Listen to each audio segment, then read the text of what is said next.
নমস্কার বন্ধুরা, আজ আমি লোটে মাছের একটা রেসিপি শেয়ার করতে চলে এসেছি। আজ আমি বানাবো লোটে মাছের ঝুরি বা লোটে মাছের ঝুড়ো। এই লোটে মাছের ঝুরি গরম ভাতের সঙ্গে জাস্ট অসাধারণ খেতে লাগে। আর এই লোটে মাছের ঝুরি থাকলে দুপুরের ভাত সম্পূর্ণটা এই দিয়েই খাওয়া হয়ে যায়। তাহলে চলুন শুরু করি আমার আজকের রেসিপি লোটে মাছের ঝুরি। লোটে মাছের ঝুরি বানাবার জন্য আমি এখানে লোটে মাছগুলোকে দু টুকরো করে কেটে নিয়েছি। এবারে এটাকে পরিষ্কার করে ধুয়ে নিয়েছি, ধুয়ে একটা ছাঁকনিতে জলটা ঝরিয়ে নিয়েছি।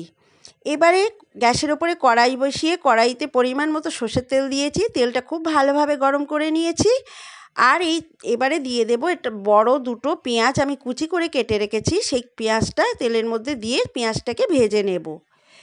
পেঁয়াজটাকে আমি খুব ভালোভাবে ভাজবো। এই রান্নাটা একটু স্পাইসি হয়, তাই পেঁয়াজটাকে খুব ভালোভাবে ভাজতে হবে। পেঁয়াজটা হালকা ভাজা হয়ে গেলে এখানে 2 চামচ আদা রসুন বাটা দিয়ে দেব। আদা রসুন বাটাটা পেঁয়াজের সঙ্গে খুব ভালোভাবে ভেজে নিতে হবে।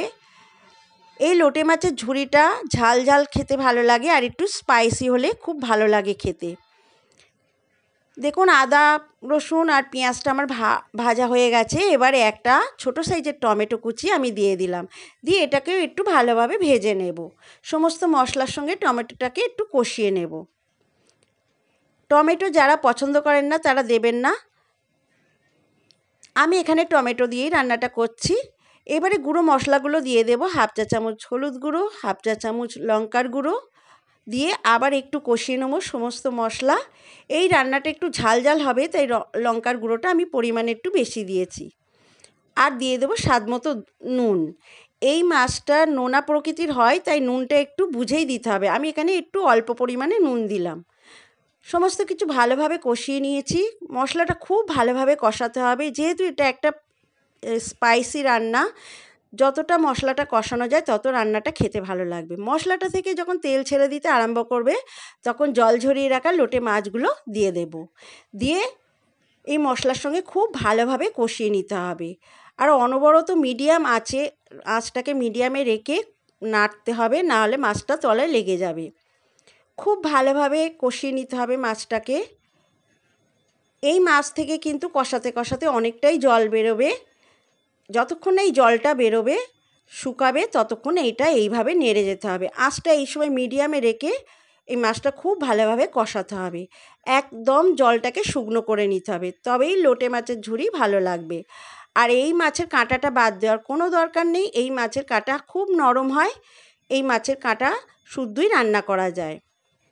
আপনারা চাইলে লোটে মাছের কাঁটাটা বাদ দিয়েও রান্না করতে পারেন। আমি এখানে কাঁটা সমেতই করছি রান্নাটা।